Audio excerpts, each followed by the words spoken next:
L'Ukraine veut accélérer l'asphyxie financière de la Russie. Son message aux capitales européennes est direct.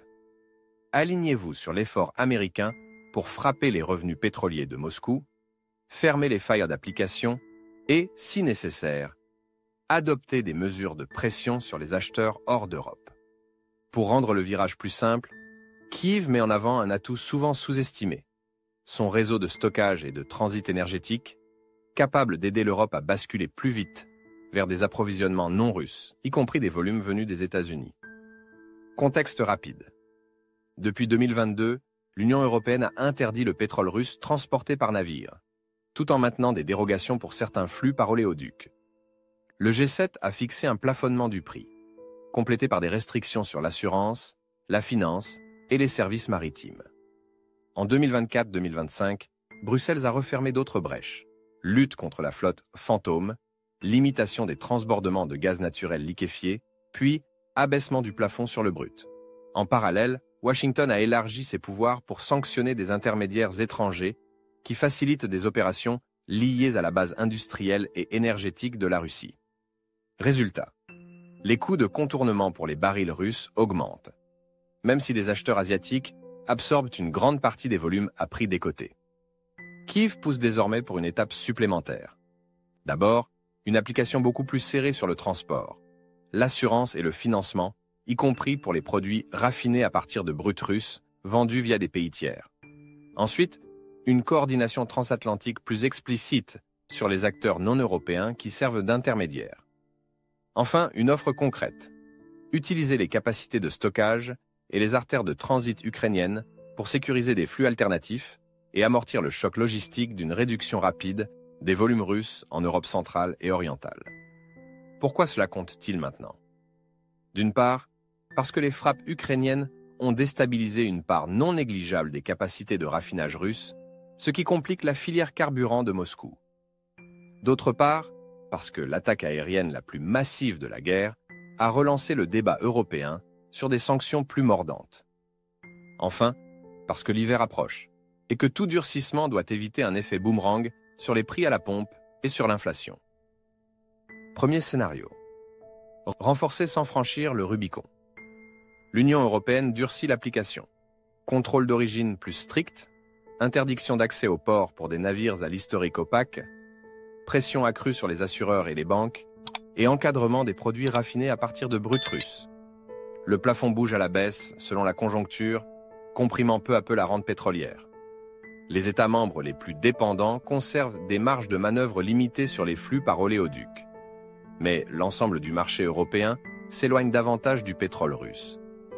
Les barils se réorientent vers l'Asie avec une décote plus marquée, tandis que les traders européens renforcent leur conformité, leur contrôle d'origine et leurs itinéraires de rechange. Deuxième scénario. Alignement structuré et filet de sécurité. Sous impulsion conjointe européenne et américaine, des mesures ciblant certains intermédiaires non européens sont introduites de manière graduelle. En parallèle, un schéma opérationnel mobilise des capacités de stockage et de transit en Ukraine et chez ses voisins, afin d'absorber des volumes non russes supplémentaires et d'éviter des goulets d'étranglement sur les hubs d'Europe centrale. Les contrats à terme reflètent une volatilité contenue, les marges de raffinage se normalisent et les signaux de prix à la pompe restent gérables. Cette approche suppose une communication claire avec les grands pays importateurs hors Occident pour limiter les effets de bord. Troisième scénario. Fragmentation et hausse des prix. Les désaccords politiques à l'intérieur de l'Union européenne refont surface, notamment dans les pays restés branchés à l'oléoduc. Les mesures sont bloquées ou diluées. Dans le même temps, des annonces d'application agressive côté occidental déclenchent une flambée temporaire des prix internationaux, que des ajustements d'OPEP+, n'atténuent que partiellement.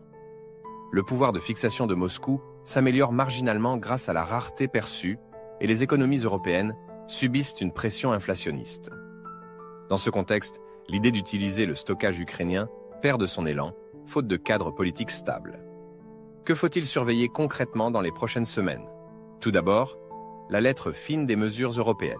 Seuil, liste de navires et d'intermédiaires, mécanisme de vérification de l'origine et règles sur les produits raffinés. Ensuite, La réponse américaine, notamment par des directives conjointes adressées aux assureurs, aux banques et aux transporteurs maritimes.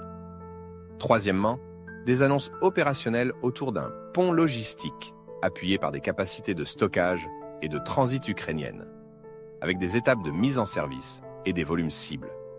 Enfin, les indicateurs de marché, décote du brut russe par rapport au Brent, marge de raffinage du diesel en Europe et variation des coûts de fret. Pour l'Europe, l'enjeu stratégique dépasse la Russie.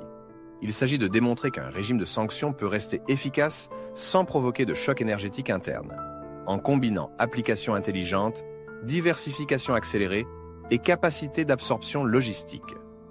Pour l'Ukraine, réussir ce cadrage renforcerait le lien transatlantique, réduirait les ressources de guerre de Moscou et donnerait un rôle économique tangible à son système énergétique. Pour le reste du monde, une leçon se profile. Les sanctions prennent tout leur sens lorsqu'elles s'accompagnent de solutions de remplacement crédibles, de la production au stockage, du financement à l'assurance. Alors, quelle voie privilégieriez-vous si vous étiez aux commandes? Serrer la vis de l'application, instaurer des mesures ciblées sur certains intermédiaires, ou bâtir d'abord des filets logistiques avec des capacités de stockage et de transit renforcées en Europe orientale et en Ukraine? Dites-le en commentaire. Et abonnez-vous à Géopulse AZ pour des analyses claires, factuelles et connectées au tableau énergétique mondial.